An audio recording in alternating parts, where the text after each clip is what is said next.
Sir Nandagiri సంబంధించిన ప్రహరీ గోడ కూల్చివేత తర్వాత ఒక్కసారిగా హైడ్రా సంబంధించిన వార్తలన్నీ బయటకు వచ్చాయి.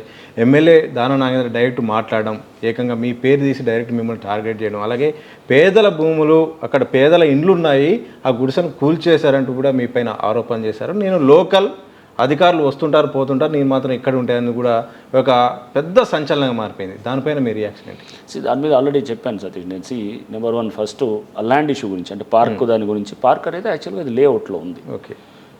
సో ప్రతి చోట కూడా పార్కులు లేఅవుట్స్ అనేది కాపాడుకుందా నేను చెప్పాను, పబ్లికే దాన్ని తీసుకోవాలి బాధ్యత.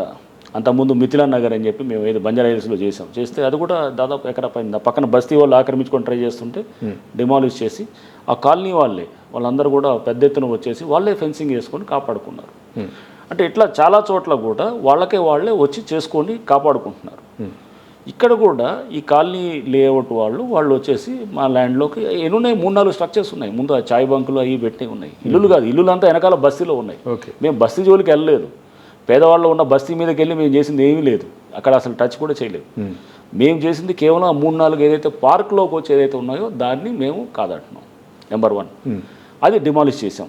డిమాలిష్ చేసిన తర్వాత సెక్యూర్ చేసుకోవాలి కదా, డిమాలిష్ చేసిన తర్వాత కాపాడుకోవాలి కదా. ఫెన్సింగ్ కావాలి. ఫెన్సింగ్ నందగిరి హిల్స్ లేఅవుట్ వాళ్ళకి ఎందుకు ఇచ్చారు, మీరు వేయాలి కదా అంటారు. ప్రతి చోట వాళ్ళతో, ఎందుకంటే ఇప్పుడు జిహెచ్ఎంసీ చేయమని చెప్పో లేదా నేను చేయమంటే కనుక దానికి ఒక టెండర్ ప్రాసెస్, దానికి పోయి చాలా సిస్టమ్ ఇదంతా ఇలా మళ్ళీ ఆక్రమించుకుంటారు. దానికి 6 నెలలు పడుతుంది, 1 ఇయర్ పట్టవచ్చు. సో అందుకని ఏం చేస్తాం, క్విక్ యాక్షన్ ఇమీడియట్గా. మీరు దానికి ఎంత పెద్ద ఖర్చు కూడా ఏం కాదు, 1 లక్ష 2 లక్షలు అవుతుంది. ఆ ఫెన్సింగ్ కాస్త కడీలు వేసి కాస్త వైర్లు అవుతాం, 1 లక్ష 2 లక్షలు అవుతుంది. ఆ లోకల్ వాళ్ళు కాపాడుకుంటారు అనమాట, ఆ కాలనీ వాళ్ళు. ఆ పార్క్ ఎవరిది, అందరిది.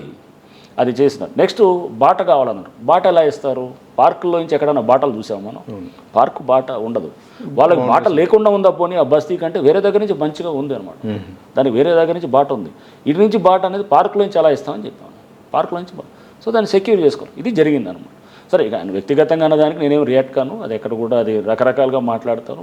మాట్లాడినప్పుడు అన్నిటికి కూడా నేను పెద్ద రియాక్ట్ అవ్వాల్సిన అవసరం లేదు.